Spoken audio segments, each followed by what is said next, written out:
ដូចជាគុណកំព្រាម្នាក់ចឹងនៅទីនោះគេអត់ទទួលស្គាល់នៅទីនេះគេអត់ទទួលស្គាល់បងប្អូនមានអារម្មណ៍យ៉ាងម៉េចហេតុអីបានថ្ងៃនោះនិយាយពាក្យហ្នឹងដោយសារតែដេកធ្លាប់ឆ្លងកាត់រឿងហ្នឹង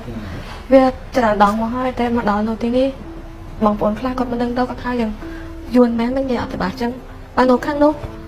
ប្រជាជនវៀតណាមរដ្ឋាភិបាលវៀតណាមគេហៅយើងជនជាតិមៀងជនជាតិខ្មែរហ្នឹងគេហៅយើងជាជនជាតិភាគតិចនៅខាងនោះហើយចឹងយើងមកនេះក៏គេហៅយើងជាជនជាតិយួននោះក៏គេហៅយើងជាជនជាតិភាគតិចជនជាតិខ្មែរវាដូចអត់មានមេបាបងវាទទួលអារម្មណ៍បានទទួលអារម្មណ៍នឹងបានដោយសារតែយើងធ្លាប់ឆ្លងកាត់ទទួលបានពាក្យនឹងគេសួរច្រើនមែនតើប៉ុន្តែដូចថាដំបងហ្នឹងនិយាយមកខ្មែរគេសួរនិយាយថាអូមិនយួនមែនមិននិយាយខ្មែរច្បាស់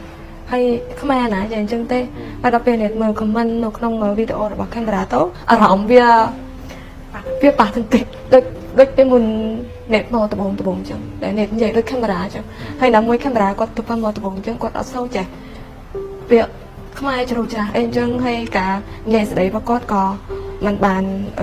រហ័សដូចជាបងប្អូនខ្មែរនៅទីនេះដែរអញ្ចឹងទៅគាត់មានទទួលបានការរិះគន់ហើយពាក្យដែលមិនសមល្អជាមួយគាត់ជាច្រើនមែនតើចាអញ្ចឹងធ្វើឲ្យអ្នកនឹងប្រតិកម្មជំនួសគាត់ចាចង់អ្នកនិយាយពី3ដងខ្លួនឯងនេះព្រោះថ្ងៃនេះពីកម្មវិធីរបស់យើងគឺមានអ្នកទស្សនារាប់ម៉ឺនអ្នកដែលមើលចង់ឲ្យអ្នកមានអារម្មណ៍នេះជាខ្មែរកម្ពុជាក្រោមតើទទួលអារម្មណ៍អីខ្លះហើយចង់ឲ្យបងប្អូនយើងខ្មែរយើងទទួលស្គាល់ពួកយើងបែបនេះខ្លះការបន្តអ្នកជាគុណខ្មែរក្រមម្នាក់ពេលមុនអ្នកអត់ដឹងថាខ្លួនឯងជាខ្មែរទេអ្នកដឹងថាខ្លួនឯងជាខ្មែរនឹងក្រោយពេលអ្នកមានបានលេង Facebook បានមានអ៊ីនធឺណិតនឹងបានស្គាល់ថាខ្លួនឯងជាខ្មែរហើយបានស្គាល់ប្រវត្តិសាស្ត្រខ្លះហ្នឹងគឺចាប់ផ្ដើមស្វែងយល់ពីកំណើតខ្លួនឯងកំណើតរបស់ប្រជាជនខ្មែរហើយក៏ផ្ដល់ឲ្យអ្នកមានដូចថាមានភ្លើងនៅក្នុងខ្លួនមួយថាថ្ងៃណាមួយខ្ញុំនឹងធ្វើអីដើម្បីខ្មែរក្រមដើម្បីឲ្យពិភពលោកដើម្បីឲ្យខ្មែរកដាលខ្មែរលើដែលអត់ស្គាល់ខ្មែរក្រមហ្នឹងឲ្យពួកគាត់ដឹងពីខ្មែរក្រមដោយសារខ្មែរក្រមហ្នឹង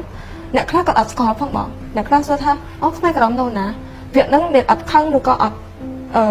អន់ចិត្តទេប៉ុន្តែយើងនឹកឃើញថាវាមិនមែនកំហុសរបស់ពួកគាត់ទេដោយសារតែយើងមានការសង្គ្រាមមានអីច្រើនកាត់ឡើងអញ្ចឹងពួកគាត់អត់បានដឹងណាហើយសម្រាប់អ្នកជាកូនខ្មែរក្រមម្នាក់ដែលមានទឹកចិត្តស្រឡាញ់ជាតិក៏ដូចជាចង់ឲ្យបងប្អូនខ្មែរទូទៅតាមពិភពលោកឲ្យស្គាល់ខ្មែរក្រមកាន់តែច្រើនហើយឲ្យបងប្អូនទទួលស្គាល់ថាខ្មែរក្រមគឺជាខ្មែរមិនមែនជាជនជាតិពីណាមកទេយើងមានជាមចោដូចគ្នា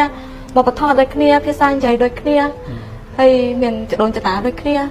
ព្រោះថាប្រវត្តិសាស្ត្រយើងមិនអាចនិយាយបានទេវាតាមវាហួសបាត់ទៅហើយប៉ុន្តែអ្វីដែលសំខាន់បច្ចុប្បន្នហ្នឹងយើងគួរតែចេះស្រឡាញ់គ្នារាប់អានគ្នាសាមគ្គីគ្នាកុំបោះបង់ចោលគ្នាដល់រាប់ណានៅទីណាក៏ដោយក៏យើងគួរតែបន្តការគិតមួយគឺថាយើងជាខ្មែរគ្រួសារមហាគ្រួសារខ្មែរចាអរគុណ